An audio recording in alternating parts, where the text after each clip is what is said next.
3 पीढ़ियों में सूतक लगता है बस।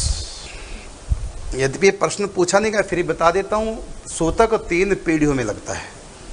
मैं 1 पीढ़ी, पिताजी 2 पीढ़ी, दादा 3 पीढ़ी। तो दादाजी के परिवार में पोते पड़पोते जितने भी हैं वहाँ सूतक पातक एक दूसरे का लगेगा।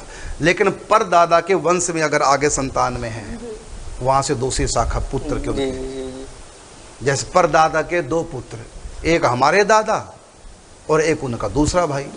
तो हमारे दादा की परंपरा, हमारी दूसरे भाई की, दादा का दूसरा भाई, उसकी परंपरा दूसरी।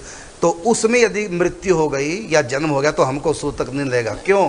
क्योंकि सूतक 3 पीढ़ियों तक लगता है। पहली पीढ़ी हमारी, दूसरी हमारे बाप की, तीसरी दादा की। तो दादा का मतलब हमारे पिता का भाई, तो वहाँ तो सूतक लगेगा। लेकिन दादा का भाई वहाँ सूतक नहीं, क्योंकि वो 4थी पीढ़ी है, परदादा का बच्चा है वो, 4थी पीढ़ी। तो 4थी पीढ़ी में जाए नहीं लगता। जैसे देखो, गांधारी ने श्राप दिया कि तुम्हारा समूल नाश हो जाएगा तुम्हारे वंश का, यदुवंश का। श्री कृष्ण को दिया श्राप, तो फिर बज्रनाभ क्यों बच गए? क्योंकि बज्रनाभ 4थी पीढ़ी में है। समझिए, 3 पीढ़ियों तक श्राप लगता है। 3 पीढ़ी तक यानी एक वंश माना जाएगा। हाँ, 3 पीढ़ी तक। तो भगवान श्री कृष्ण 1 पीढ़ी, भगवान श्री कृष्ण का पुत्र प्रद्युम्न 2री पीढ़ी, और 3री पीढ़ी हो गई अनिरुद्ध। 3 पीढ़ी तक श्राप लगा गांधारी का।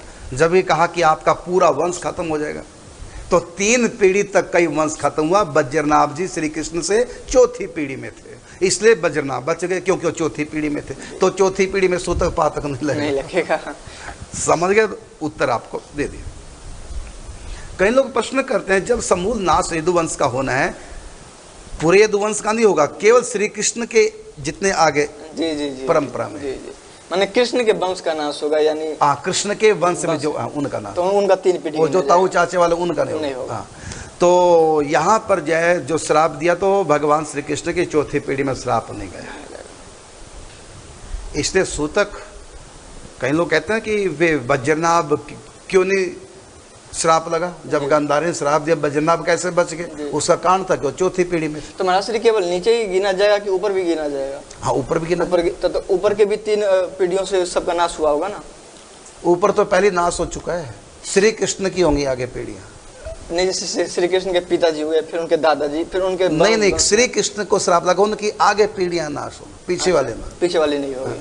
ठीक है, ये होगा, केवल आगे वाले जी, उन्हीं के नाश हो। श्री कृष्ण के आगे जितनी आएंगे, नहीं तो फिर वहाँ एक भी ना बचे, सारे यदुवंशी लाखों करोड़। जी। फिर अब तो फिर कोई यदुवंशी, अब कितने यादव हैं? अब भी यूपी में, बिहार में, हमारे ब्रज में कितने यादव, तब तो एक भी नहीं रहेगा यदि आगे पीछे कर दे तो। जी।